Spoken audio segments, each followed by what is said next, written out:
할렐루야.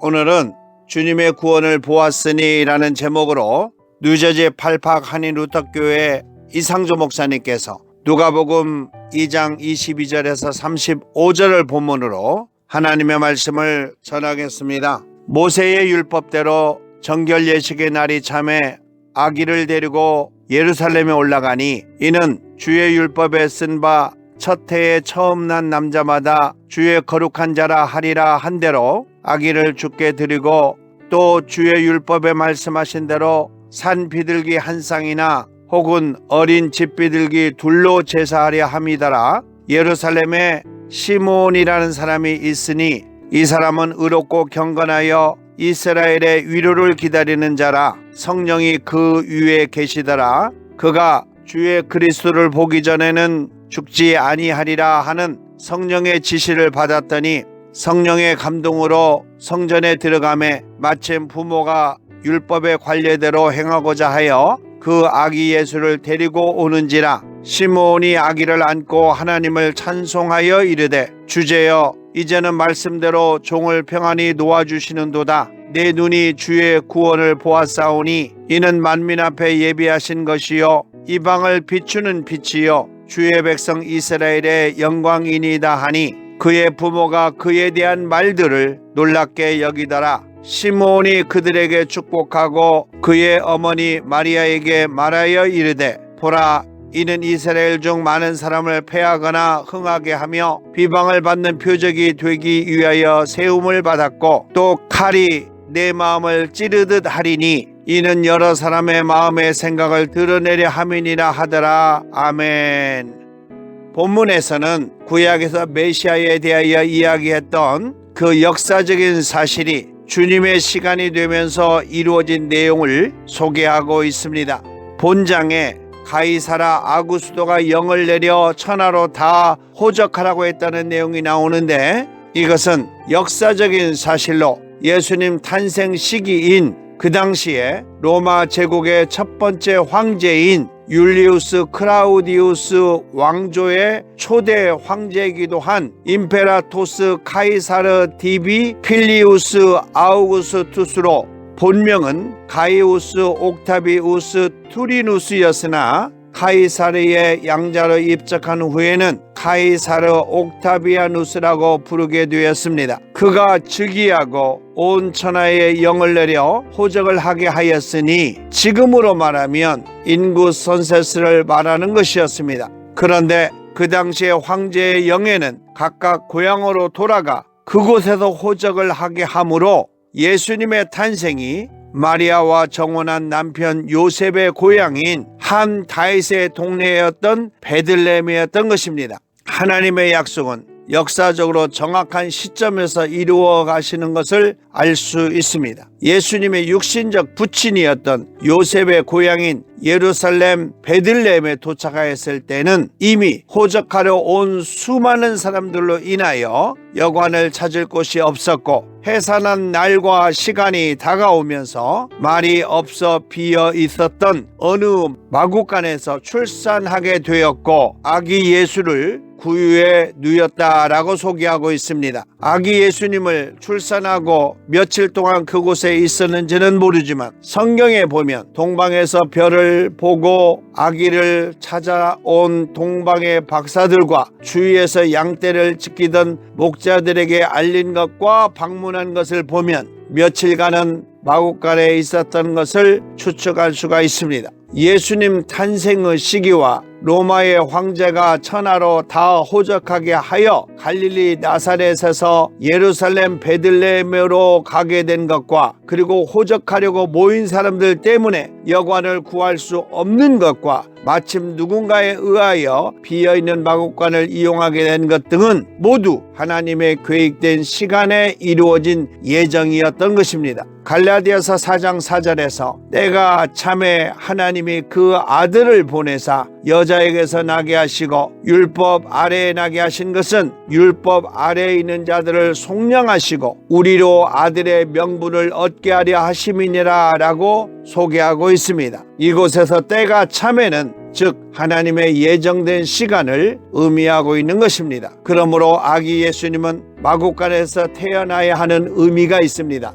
유대의 왕으로 태어나신 인류의 구세주가 마구간에서 태어나심으로 말미암아 왕과 같은 계급에서 마구간에서 생활할 수 있는 가장 가난한 사람의 구세주로 오신 것을 상징하고 있는 것입니다. 아기 예수님께서 탄생하시고 8일이 되었을 때에 천사가 알려준 대로 이름을 예수라고 등록했다고 했습니다. 그리고 구약에 약속한 모세의 법대로 정결 예식의 날이 참에 아기 예수님을 데리고 예루살렘으로 가니 이는 주의 율법에 쓴 바 첫 해에 처음 난 남자마다 주님의 거룩한 자라 하리라 한 대로 아기를 주께 드리고 또 주의 율법에 말씀하신 대로 산 비둘기 한 쌍이나 혹은 어린 집비둘기 둘로 제사하려 함이더라 라고 했습니다. 이 내용에서 아기 예수님께서 정결 예식을 하기 위하여 베들레헴 마구간에 계시면서 예루살렘으로 올라갔는지 갈릴리 나사렛으로 왔다가 때가 되어 예루살렘으로 갔는지 정확하지는 않지만 태어나서 일정한 기간이 되었을 때에 예루살렘으로 올라가 율법의 말씀을 지켰다고 기록하고 있습니다. 그때 예루살렘에 시므온이라는 사람이 있었는데 그는 의롭고 경건하여 이스라엘의 위로를 기다리는 자이며 성령이 충만한 사람이라고 누가복음에서 기록하고 있습니다. 그는 성령으로 인하여 메시아가 태어날 것과 그 메시아를 성전에서 기다리고 있었다는 것을 알 수 있습니다.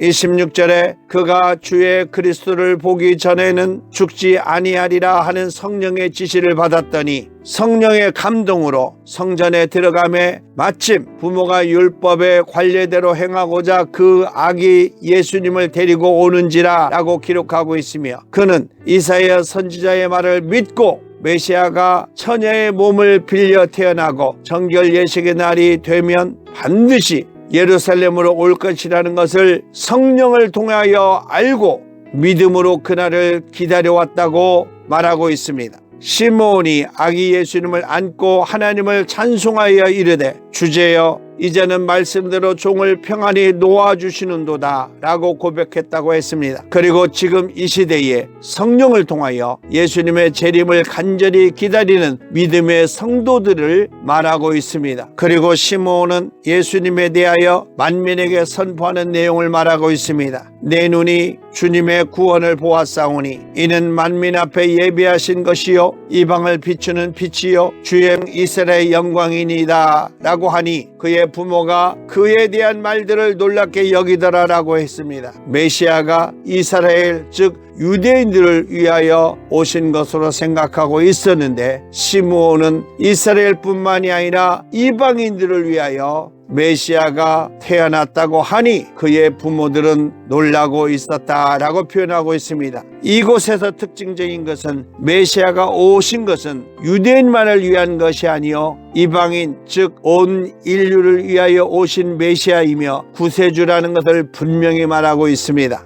그러므로 예수님의 탄생은 온 인류가 기뻐해야 되는 것이라고 말하고 있습니다. 이사야서 61장 10절에서도 내가 여호와로 말미암아 크게 기뻐하며 내 영혼이 나의 하나님으로 말미암아 즐거워하리니 이는 그가 구원의 옷을 입히시며 공의의 겉옷을 내게 더하심이 신랑이 사모를 쓰며 신부가 자기 보석으로 단장함과 같게 하였음이라 라고 예언하였습니다. 아기 예수님의 탄생을 천사가 목자들에게 알릴 때도 보라 내가 온 백성에게 미칠 큰 기쁨의 좋은 소식을 너희에게 전하노라 라고 했고 14절에 천사들도 이르기를 지극히 높은 곳에서는 하나님께 영광이요 땅에서는 하나님이 기뻐하신 사람들 중에 평화로다 라고 기록되어 있습니다. 그러므로 예수님이 이 땅에 탄생하신 것은 유대인뿐만이 아니라 온 인류를 위해서 오셨다는 것을 분명하게 말하고 있습니다. 그리고 시므온은 마리아에게 예수님의 구세주 사역을 미리 예언해 주는 내용이 34절에서 35절까지에 있습니다. 시므온은 그들에게 축복하고 그의 어머니 마리아에게 말하여 이르되 이는 이스라엘 중 많은 사람을 패하거나 흥하게 하며 비방을 받는 표적이 되기 위하여 세움을 받았고 또 칼이 내 마음을 찌르듯 하리니 이는 여러 사람의 마음의 생각을 드러내려 함이니라 라고 기록하고 있다는 내용입니다. 이 내용에서 예수님께서 공생의 기간 동안에 유대인들로부터 버림을 받고 또 제자들과 수많은 사람들을 구원에 이르며 결국 십자가를 통하여 그의 육신의 어머니 마리아에게 칼이 마음을 찌르는 고통을 당하게 됨을 말하고 있습니다. 이 내용이 역사적으로 이루어진 것입니다. 오늘 본문을 통하여 우리 예수님께서 오늘 우리에게 주시는 말씀을 생각해 보기를 원합니다. 첫째, 예수님의 탄생과 재림은 하나님의 약속된 시간 속에 이루어진다는 것입니다. 하나님은 약속을 반드시 이루어 주십니다. 로마서 4장 21절 이하에 보면 아브라함이 약속하신 그것을 또한 능히 이루실 줄을 확신하였으니 그러므로 그것이 그에게 의로 여겨졌느니라 라고 말하고 있습니다. 하나님께서는 그 약속을 하나님의 시간 속에서 이루어 주신다는 것입니다. 요한계시록 14장 7절에 그가 큰 음성으로 이르되 하나님을 두려워하며 그에게 영광을 돌리라. 이는 그의 심판의 시간이 이르렀음이니 하늘과 땅과 바다와 물들의 근원을 만드신 이를 경배하라 하더라 라고 말하고 있습니다. 그리고 하나님께서는 반드시 성령을 통하여 그의 약속인 성경을 이루신다는 것입니다. 사도행전 1장 16절에 형제들아 성령이 다윗의 입을 통하여 예수님을 잡는 자들의 길잡이가 된 가롯 유다를 가리켜 미리 말씀하신 성경이 응하였으니 마땅하도다 라고 말하고 있습니다. 하나님의 약속된 시간 속에서 하나님께서 하시고자 하시는 모든 일들이 이루어진다는 것입니다. 둘째, 예수님의 탄생과 재림은 온 인류를 위하여 반드시 이루어진다는 것입니다. 영적인 유대인을 구원하기 위하여 오셨고 또 재림하실 것입니다. 요한복음 14장 16절에 내가 너희를 고아와 같이 버려두지 아니하고 너희에게로 오리라 라고 말하고 있습니다. 유대인을 구별하셨던 것처럼 재림 때에는 영적인 유대인을 구별하신다는 것입니다. 로마서 2장 28절 이하에 보면 무릇 표면적 유대인이 아니요 표면적 육신의 할례가 아니니라. 오직 이면적 유대인이며 할례는 마음에 할지니 영에 있고 율법 조문에 있지 아니한 것이라. 그 칭찬이 사람에게서가 아니요 다만 하나님에게서니라 라고 말하고 있습니다.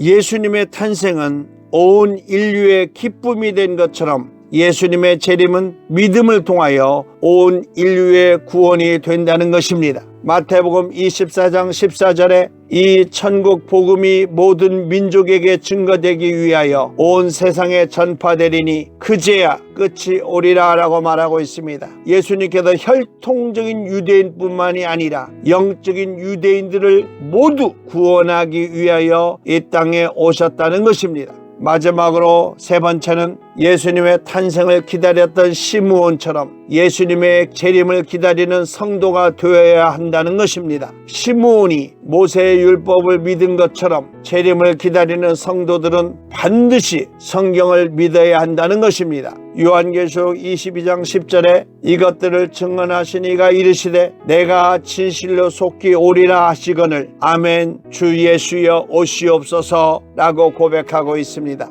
시므온이 성령이 충만한 것처럼 재림을 기다리는 성도는 반드시 성령의 충만함이 있어야 한다는 것입니다. 사도행전 13장 52절에 제자들은 기쁨과 성령이 충만하니라 라고 말하고 있습니다. 예수님의 복음을 가지고 예수님의 재림을 기다리는 성도들의 삶은 제자들과 같이 기쁨과 성령으로 충만한 삶이 되어야 한다고 말하고 있습니다. 시므온이 믿음으로 깨어 있었던 것처럼 재림을 기다리는 성도들은 반드시 믿음으로 깨어 있어야 한다는 것입니다. 마가복음 13장 33절에 주의하라 깨어 있으라 그때가 언제인지 알지 못함이니라 라고 말하고 있습니다. 예수님의 재림의 때가 언제인지 모르기 때문에 항상 깨어서 기다리고 있어야 된다는 것입니다. 사랑하는 믿음의 성도 여러분, 성탄의 기쁨이 온 인류에 가득한 것처럼 예수님의 재림을 기다리는 아름답고 슬기로운 다섯 처녀처럼 거룩한 성도의 삶이 되기를 예수님의 이름으로 축원합니다. 아멘.